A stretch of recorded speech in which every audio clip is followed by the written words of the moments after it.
তো এত বিট করছি, আর দেখো অনেকটা কিন্তু ফোম হয়েছে। এবার এই ডিমের ফোমের মধ্যেই হচ্ছে আমি চিনি দিয়ে দিচ্ছি। 5 টেবিল চামচ দিচ্ছি এখানে চিনি। 3 4 5। এটাকে আমি হালকা একটু বিট করে নেবো আবারও। চিনি পরে আরও লাগবে, যেহেতু 5 টেবিল চামচে পুরো একটা কেক হয় না। 5 টেবিল চামচ যে চিনিটা দিয়েছি, এটার মূল কারণ হচ্ছে ফোমের জন্য, ফোমটা ভালো হবে। আর এখন হচ্ছে আমি এখানে একটা চালনি নিয়েছি, আর চালনিতে হচ্ছে আমি এখন ময়দা দিয়ে দিচ্ছি। আমি অল্প অল্প করে এখানে ময়দা দেবো। প্রথমে আমি 1 কাপ দিলাম, এটা চেলে নিচ্ছি। আর এখন হচ্ছে পরবর্তী আমি আরও 1 কাপ ময়দা দিয়ে দিচ্ছি। আর এই যে লাস্টের অবশিষ্টটুকু আমি ফেলে দেবো।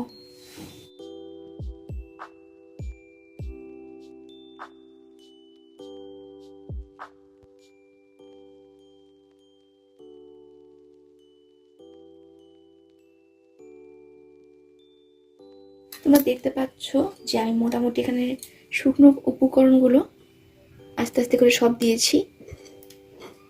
এবার আমি এটাকে মিক্সড করে নেব। একটা সমস্যা তোমাদের কাছে শেয়ার করি।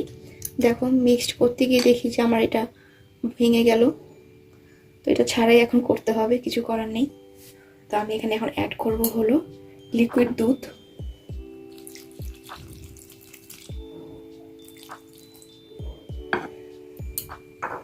তোমরা একবারে দেবে না, অল্প অল্প করে দেবে। আর এটা যখন ঘুটাবে তখন হচ্ছে এক পাশ থেকে এটাকে ঘুটেন দেবে। আর যখন এটাকে মিক্সড করবে তখন হচ্ছে এক পাশেই মিক্সড করতে থাকবে।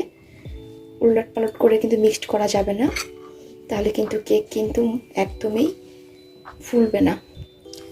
তো আমি যেহেতু হ্যান্ড বিটার দিয়ে আমি যেহেতু পারছিলাম না, তাহলে আমি তোমার সাথে শেয়ারই করে ফেলি। তোমরা দেখতে পাচ্ছিলে যে আমি হ্যান্ড বিটার দিয়ে খুবই কষ্ট করে করছিলাম, সেটা হচ্ছিল না। তাই ভাবলাম যে ঠিক আছে, আমার হাতেই এখন ব্যবহার করতে হবে। তাই আমি হচ্ছে হাত দিয়েই হচ্ছে এখন এটাকে মিক্সড করে নিচ্ছি ব্যাটারটা। এটা কিন্তু এক পাশ দিয়ে আমি হচ্ছে ব্যাটারটা রেডি করছি। এই ব্যাটারটা কিন্তু কোনো মতেই চারো পাশ দিয়ে হচ্ছে নেওয়া যাবে না, এভাবে এক পাশ থেকে হচ্ছে মোল্ড করে করে হচ্ছে এই করতে হবে। আমি কিন্তু এখানে কোনো রকম কোনো জল ব্যবহার করিনি, পুরোটা কিন্তু দুধের উপর হয়েছে। এই দুধটা কিন্তু আমি পাউডার দুধ ব্যবহার করেছি। আমার কাছে যেহেতু লিকুইড দুধ ছিল না, তো আমি পাউডার দুধ দিয়েই হচ্ছে আমি এটাকে গরম জলে গলিয়ে নিয়েছিলাম। তো দেখতেই পাচ্ছ অনেক সুন্দর কিন্তু ব্যাটারটা হয়েছে। তো আমি ব্যাটারটা আমি হাত দিয়ে করছি, তো আমি জানি না আসলে কীরকম হবে কি হবে। তো যেমনই হবে আমি সেটাতেই খুশি, আমি আগেও বলেছি আর এখনও বলছি। হচ্ছে পরিমাণ মতো হচ্ছে আমি চিনি দিয়ে দিচ্ছি।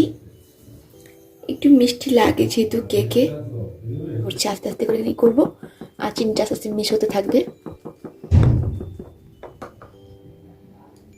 তোমরা এই সময় কিন্তু একটু টেস্ট করে দেখতে পারো মিষ্টির পরিমাণ তোমাদের কাছে ঠিক আছে কিনা। আমি টেস্ট করে দেখেছি, আমার কাছে মিষ্টির পরিমাণটা একদম পারফেক্ট আছে।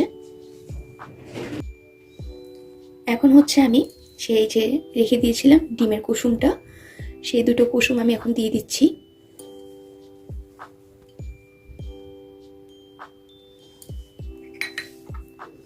এবার হচ্ছে আমি মিক্সড করে নেব। ডিমের কুসুমটা দেওয়ার পরে দেখতে পাচ্ছ কালারটা কিন্তু অনেক সুন্দর একটা কালার চলে এসেছে। এখন হচ্ছে আমি ভ্যানিলা এসেন্স দিয়ে দিচ্ছি 1 টেবিল চামচ। আর এখন হচ্ছে আমি এটাকে আবার মিক্সড করে নেব। দারুণ কিন্তু হয়েছে, দেখো। আচ্ছা, আমি তো এবার পুরো ভালো করে মিক্সড করি। কাজের ফাঁকে একটু দুষ্টামি আসলে চলে আসে আমার, কেন জানি। যত ভাবি সিরিয়াসভাবে কাজ করব, সিরিয়াস হতে পারি না। হাসি, আনন্দ, দুঃখ সব কিছু নিয়েই হচ্ছে কাজ করতে হবে। একঘেয়ে যদি কাজ করে যাই, সেই কাজে কিন্তু আনন্দ নেই। এখন শেষ উপকরণ হচ্ছে আমি এখানে সাদা তেল দিয়ে দিচ্ছি হাফ বাটির মতন। সব কিছু উপকরণ আমার দেওয়া হয়ে গেছে। এখন হচ্ছে আমি পুরোটাকে এখন ভালোভাবে এটা মিক্সড করে নেব। আর এটা ভালো করে মিক্সড করলেই আমার ব্যাটারটা রেডি। তো আমার কাছে এরকমটা বাটি আছে স্টিলের, আর এই স্টিলের বাটিতে হচ্ছে আমি একটু সামান্য একটু তেল দিয়ে দিচ্ছি প্রথমে। এখন তেলটাকে একটু ঘুরিয়ে ফিরিয়ে নেব যাতে হচ্ছে তেলটা সবার জন্য মিশে যায়। হচ্ছে আমি একটা কাগজ বসিয়ে দেবো এখানে। এই পেজটা কিন্তু হচ্ছে আমার বাড়ির খাতার একটা পেজ, যেটা আমি কেটে হচ্ছে জাস্ট বসিয়ে দিয়েছি কেকের জন্য। এখন হচ্ছে আমি কেকের ব্যাটারটা আমি এখন দিয়ে দেব। কেকের মাঝখানে আমি দেবো, আস্তে আস্তে এটা এমনি সব জায়গায় বসে যাবে। তো আস্তে আস্তে করে আমি দিয়ে দিচ্ছি। এখন একটু ড্যাপ করে দিচ্ছি যেন মাঝখানে যেন কোনো ফাঁকা না থাকে। আমার একটা বিষয় জানার ছিল না, চুলায় যদি হচ্ছে কেক তৈরি করতে হয় তাহলে কেকটা কীভাবে বসাবো সেটা আমার একদমই জানার ছিল না। যা কিছু আছে তা দিয়ে হচ্ছে আমি এখন বাকি প্রসেসিংটা শেষ করব। কেক না হয়ে যাবে কোথায়, তাই না? কেক তো হতেই হবে। তাহলে চলো এখন সরাসরি রান্নাঘরে চলে যাই। তো আমার কাছে কোনো স্ট্যান্ড নেই যে আমি কেকটাকে বসাবো, তাই আমি একটা কিন্তু প্লেট নিয়ে নিয়েছি স্টিলের। তো এই প্লেটটাই হচ্ছে আমি এখন এখানে দিয়ে দেব। দেখতেই পাচ্ছ আমি কেকটা বসিয়ে দিয়েছি, আর এখন আমি এটাকে ঢাকনা দিয়ে হচ্ছে এখন ঢেকে দেব। তো এখন হচ্ছে আমি 1 ঘন্টার জন্য হচ্ছে আমি এখানে চুলাতেই রাখবো। তো চলো তাহলে এখন 1 ঘন্টা অপেক্ষা করা যাক। আর বারবার কিন্তু ঢাকনাটা খোলা যাবে না, তাহলে কিন্তু কেকটা ফুলবে না।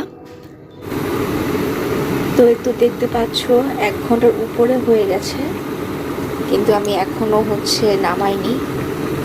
আর এই হচ্ছে আমি কেকটাকে এখন দেখছি, একটা টুথপিক নিয়ে নিয়েছি, আর এখন এটাকে একটু চেক করে দেখব। এখনো কিন্তু লেগে আসতেছে, তার মানে এখনো হয়নি। আমি আরো কিছু সময় অপেক্ষা করব। তো এই দেখো আমি এখন 15 থেকে 20 মিনিট হয়ে গেছে। এখন হচ্ছে আমি কেকটা তোমাকে দেখিয়ে দিই। তো টুথপিক দিয়ে একটু চেক করে নিচ্ছি। তো দেখো একদম ক্লিন বের হয়েছে, তাহলে আমার কেকটা হয়ে গেছে আমার। তাহলে চলো এখন নামিয়ে হচ্ছে ঠান্ডা করব আর তোমাদেরকে দেখাবো কেমন হয়েছে। তো গাইস আমার কেক সম্পূর্ণ রেডি। আর একটা কথা বলি, আমার যে প্রতিভা তা তোমরা কারোর মধ্যে কিন্তু আসলেই পাবে না। আর একটা কথা শোনো, কেকের ঘ্রাণে কিন্তু পুরো বাড়ি কিন্তু পুরো একদম ময়ময় হয়ে গেছে। অসাধারণ কিন্তু ঘ্রাণটা হয়েছে। 1 2 3 এই দেখো কেক কিন্তু রেডি, আর অসাধারণ কিন্তু কেক হয়েছে। সত্যি কথা আমি নিজেও ভাবতে পারিনি কখনো যে এত সুন্দর কেক হবে। অনেক সফট হয়েছে। অ্যান্ড পাশে যে কালারটা এসেছে না, দারুণ পাশে কালারটা এসেছে, সত্যি অসাধারণ কালার এসেছে। তো কেকের কালার, কেকের সব কিছুই কিন্তু পারফেক্ট দেখাচ্ছে। এবার টেস্টিং এর পালা, যে টেস্টটা কেমন হয়, তাই তো। তো চলো তাহলে এবার টেস্ট করে বলি যে কেমন টেস্ট হয়েছে, সব কিছু পারফেক্ট আছে কিনা। আর আমার এই কেক যদি তোমাদের কাছে ভালো লেগে থাকে তাহলে কিন্তু অবশ্যই আজকের ভিডিওতে একটি লাইক করে দিও, আর সাবস্ক্রাইব করে বেল আইকনটা অন করতে কিন্তু একদমই ভুলো না। আর বন্ধু আর পরিবারের মাঝে কিন্তু অবশ্যই শেয়ার করে দেবে। তাহলে চলো এখন টেস্ট করে দেখি আজকের কেকটা কেমন হয়েছে। সবাই আমার সাথে বলো মেরি ক্রিসমাস। কমেন্ট করে মেরি ক্রিসমাস বলতে কিন্তু একদম ভুলবে না। তো আমি হচ্ছে এবার কেকটা কেটে নিয়েছি, আর এবার হচ্ছে কেকটাকে খেয়ে দেখবো। দেখো একদম গরম গরম কেক, অসাধারণ। দেখো ধোঁয়া উঠছে কিন্তু কেক থেকে।